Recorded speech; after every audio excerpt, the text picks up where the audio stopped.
നിങ്ങളുടെ റിലേഷൻഷിപ്പിനെ നശിപ്പിക്കാനും സ്പ്ലിറ്റ് ചെയ്യാനും ശ്രമിച്ചിട്ടുണ്ട് എന്ന ഒരു എനർജിയാണ് കിട്ടുന്നത്. പലപ്പോഴും നിങ്ങളുടെ റിലേഷൻഷിപ്പിൽ നിങ്ങൾ സ്റ്റക്കായി, അതായത് വളരെയധികം നമുക്ക് അനുകൂലമാണ് എന്നൊരു രീതിയിലായിരിക്കും ഈ ഒരു പേഴ്സൺ നമ്മുടെ റിലേഷൻഷിപ്പിലേക്ക് എൻ്റർ ചെയ്യുന്നത്. പക്ഷെ എൻ്റർ ചെയ്തതിനു ശേഷമായിരിക്കാം നമ്മുടെ വ്യക്തിക്ക് വളരെയധികം മാറ്റം വരുന്നത്, നമ്മുടെ വ്യക്തി ചിന്തിച്ചു കൊണ്ടിരിക്കുന്ന ആ ഒരു പേഴ്സ്പെക്റ്റീവ് വളരെയധികം ചേഞ്ച് ആകുന്നത്. അതുപോലെ തന്നെ നമ്മുടെ പേഴ്സണെ ഈ ഒരു തേർഡ് പാർട്ടി എൻട്രൻസോട് കൂടിയാണ് ഇതൊരു നെഗറ്റിവിറ്റിയിലേക്ക് പോകുന്നത്. അങ്ങനത്തെ ഒരു എനർജിയിലാണ് എനിക്കിത് കാണുന്നത്.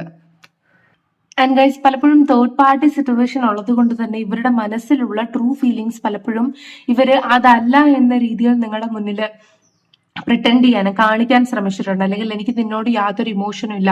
എനിക്ക് തോന്നുന്നു പലപ്പോഴും നിങ്ങൾ മാരിഡ് ആണോ എന്ന് പോലും അറിയില്ല. മേ ബി നിങ്ങളുടെ ഇൻലോസ് കാരണം ഡിറ്റാച്ച് ആയ റിലേഷൻഷിപ്പ് ആണോ നിങ്ങളുടേതെന്ന് എനിക്കറിയില്ല. പക്ഷെ എനിക്ക് അങ്ങനെ ഫീൽ ചെയ്യുന്നുണ്ട്. അല്ലെങ്കിൽ എനിക്ക് തോന്നുന്നത് ചിലപ്പോൾ നിങ്ങൾക്ക് ഇൻലോസ് ആയിട്ടില്ല, നിങ്ങൾ പ്രണയിച്ചു, അവരുടെ മാതാപിതാക്കളായിരിക്കും ചിലപ്പോൾ ഇതിന്റെ പിന്നിലുണ്ടായിട്ടുണ്ടാവുക. ഭാവിയിൽ നിങ്ങളുടെ ഇൻലോസ് ആകാൻ വേണ്ടി നിങ്ങൾ ഒത്തിരി ആശിച്ച ആൾക്കാരായിരിക്കാം. എനിക്ക് തോന്നുന്നു അവർക്കുള്ള ഇമോഷൻ എന്താണെന്ന് കറക്റ്റ്ലി നിങ്ങളുടെ അടുത്ത് കാണിക്കാൻ സാധിക്കുന്നില്ല. മേ ബി ഒരു പരിധി വരെ അവരവരുടെ വീട്ടിൽ നിങ്ങളെ കുറിച്ച് സംസാരിച്ചിട്ടുണ്ടായിരിക്കാം, അല്ലെങ്കിൽ മേ ബി വീട്ടുകാർ ചിലപ്പോൾ അറിഞ്ഞിട്ടുണ്ടായിരിക്കണം. അല്ലെങ്കിൽ എനിക്ക് തോന്നുന്നു നിങ്ങൾക്ക് ഡിയറസ്റ്റ് ആയിട്ട് ഇൻബിറ്റ്വീൻ ആയിട്ടുള്ളൊരു തേർഡ് പാർട്ടി എനർജി ഇതിനകത്തുണ്ട്. തീർച്ചയായിട്ടും ആ ഒരു തേർഡ് പാർട്ടി എനർജിയോട് കൂടെ നിങ്ങളുടെ എനർജി ഒരു പേഴ്സൺ പലപ്പോഴും ഡിസ്കസ് ചെയ്യാറുണ്ട്.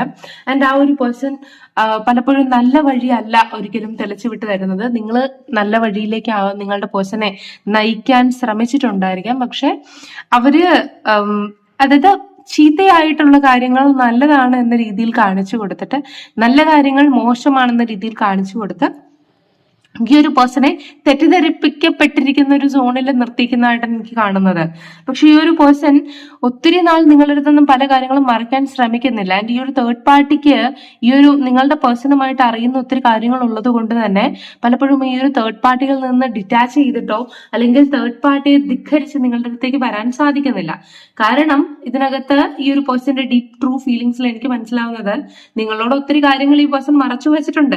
അഥവാ നിങ്ങളോട് കുറെ കാര്യങ്ങൾ പറഞ്ഞിട്ടുണ്ടെങ്കിൽ പോലും അത് പ്രോപ്പർ ആയിട്ട് ഈ ഒരു പേഴ്സൺ വ്യക്തമാക്കിയതായിട്ട് എനിക്ക് ഇവിടെ മനസ്സിലാകുന്നില്ല.